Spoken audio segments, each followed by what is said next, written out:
নমস্কার, পজিটিভ বার্তায় আপনাদের প্রত্যেককে জানাই স্বাগত। চলুন দেখে নিই এই মুহূর্তের পজিটিভ খবরগুলি। নিঃশব্দ বৈপ্লবিক পদক্ষেপ।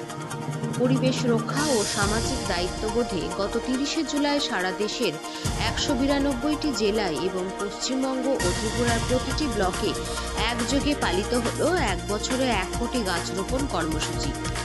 পজিটিভ বার্তার উদ্যোগে ১ বছরে ১ কোটি গাছ রোপণের কর্মসূচির অংশ হিসাবে একযোগে দেশের ১৯২টি জেলায় হাজার হাজার মানুষ গাছ লাগালেন।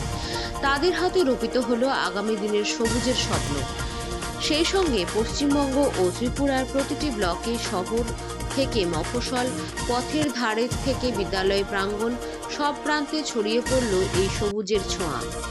গত ৫ই জুন বিশ্ব পরিবেশ দিবসের দিন থেকে পজিটিভ বার্তার উদ্যোগে গড়ে ওঠে এই ব্যতিক্রমী সবুজের অভিযান। তবে এটি শুধুমাত্র একটি পরিবেশ বিষয়ক কর্মসূচি নয়, এটি এক সামাজিক আন্দোলন যার লক্ষ্য প্রকৃতির সঙ্গে মানুষের সম্পর্ককে পুনরুদ্ধার করা এবং সকলের মধ্যে দায়িত্ববোধ জাগিয়ে তোলা। দেশের নানা প্রান্তে স্থান ও ঋতুভিত্তিক বৃক্ষরোপণ কর্মসূচি ইতিমধ্যেই হাজার হাজার মানুষকে সংযুক্ত করেছে।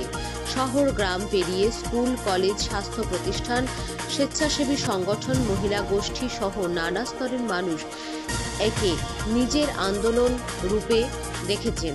পজিটিভ বার্তার মাধ্যমে এই দিনটা শুধু একটা পরিবেশ বাঁচানোর পদক্ষেপ নয়, বরং হয়ে ওঠে এক সামাজিক ঐক্য, সংবেদনশীলতা এবং দায়িত্ববোধের প্রতীক। ভারতের ১৯২টি জেলায় এবং পশ্চিমবঙ্গ ও ত্রিপুরার প্রতিটি ব্লকে একযোগে পালিত হল ১ বছরে ১ কোটি গাছ রোপণ কর্মসূচি। হাজার হাজার মানুষ এই গাছ লাগানোর এই কর্মসূচিতে অংশ নেন। এই কর্মসূচির সবচেয়ে বড় সাফল্য হল এর সার্বজনীনতা। শিশু থেকে বৃদ্ধ, কৃষক থেকে চিকিৎসক, পড়ুয়া থেকে পুলিশ সবাই স্বতঃস্ফূর্তভাবে অংশ নিয়েছেন। কোনো বাধ্যবাধকতা নয়। এই উদ্যোগ ছিল এক আন্তরিক স্বেচ্ছাশ্রম ও সামাজিক দায়বদ্ধতার স্পষ্ট প্রতিচ্ছবি।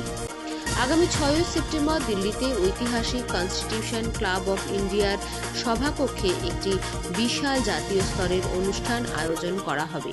সেদিনও দেশের প্রায় প্রতিটি প্রান্তে একযোগে বৃক্ষরোপণ করা হবে, যা ভারতের পরিবেশ আন্দোলনের ইতিহাসে অন্যতম বড় সিম্বলিক গ্রিন মুভমেন্ট হতে চলেছে।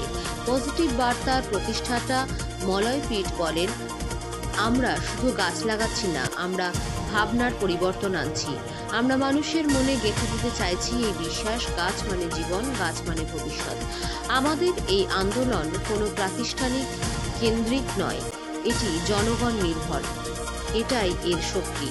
তিনি আরও বলেন, আমাদের লক্ষ্য শুধু সংখ্যা নয়, মানসিক পরিবর্তন। মানুষ যদি প্রকৃতিকে নিজের পরিবারের সদস্য ভাবে, তবেই পরিবেশ রক্ষা সম্ভব।